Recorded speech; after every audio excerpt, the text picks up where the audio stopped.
Dear parents, ಇವತ್ತು ನಾವು vitamin D3 drops ಬಗ್ಗೆ ಮಾತಾಡೋಣ. ಸೊ ಎಲ್ಲ ಪೇರೆಂಟ್ಸ್ಗೂ ಗೊತ್ತಿರುತ್ತೆ, ಯಾಕೆಂದ್ರೆ ನಮ್ಮ ಪೀಡಿಯಾಟ್ರಿಷಿಯನ್ 0 to 1 year ಬೇಬಿಗೆ ವೈಟಮಿನ್ D3 ಡ್ರಾಪ್ಸ್ನ ಎವ್ರಿ ಡೇ ಹಾಕಿ ಅಂತ ಸಜೆಸ್ಟ್ ಮಾಡಿರ್ತಾರೆ. ಸೊ ಯಾಕೆ ಹಾಕಬೇಕು?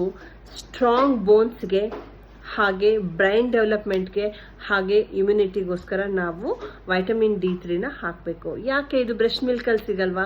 ಇಲ್ಲ, ಸಾಕಷ್ಟು ನಮಗೆ ಎಷ್ಟು ಬೇಕೋ ಅಷ್ಟು ವೈಟಮಿನ್ D3 ನಮ್ಮ ಬ್ರೆಸ್ಟ್ ಮಿಲ್ಕಲ್ಲಿ ಮಗುಗೆ ಸಿಗದೇ ಇರೋದ್ರಿಂದ ಈ ಒಂದು ವೈಟಮಿನ್ D3 ಡ್ರಾಪ್ಸ್ನ ಹಾಕಲಿಕ್ಕೆ ಡಾಕ್ಟರ್ಸ್ ಸಜೆಸ್ಟ್ ಮಾಡ್ತಾರೆ. ಸೊ ಎಷ್ಟು ಪ್ರಮಾಣದಲ್ಲಿ ಹಾಕಬೇಕು? ಸೊ ನೀವು ಆ ಬಾಟಲ್ನ ನೋಡಿದರೆ ಕೆಲವೊಂದು ಬಾಟಲಲ್ಲಿ 400 IU ಅಂದರೆ ಇಂಟರ್ನ್ಯಾಷನಲ್ ಯೂನಿಟ್ಸ್ ಅಂತ ಇರುತ್ತೆ, ಕೆಲವೊಂದು ಬಾಟಲಲ್ಲಿ 800 IU ಅಂತ ಇರುತ್ತೆ. ಸೊ 400 IU ಅಂತ ಇದ್ರೆ 1 ml ಹಾಕಬೇಕು, 800 IU ಅಂತ ಇದ್ರೆ 0.5 ml ಹಾಕಬೇಕು.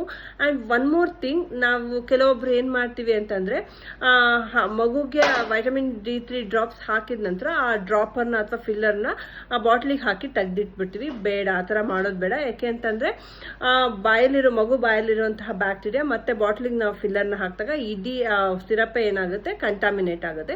ಸೊ ಎವ್ರಿ ಟೈಮ್ ಯೂಸ್ ಆದ ತಕ್ಷಣ ನಾವು ಫಿಲ್ಲರ್ನ ತೆಗೆದು ವಾಶ್ ಮಾಡಿಬಿಟ್ಟು ತೆಗೆದಿಟ್ಬಿಟ್ಟು ಕ್ಯಾಪ್ನ ಕ್ಲೀನಾಗಿ ಕ್ಲೋಸ್ ಮಾಡೋದ್ರಿಂದ ರೀಯೂಸ್ಗೆ ಒಳ್ಳೆಯದಾಗತ್ತೆ. ಹಾಗೆಯೇ ಇನ್ನೊಂದು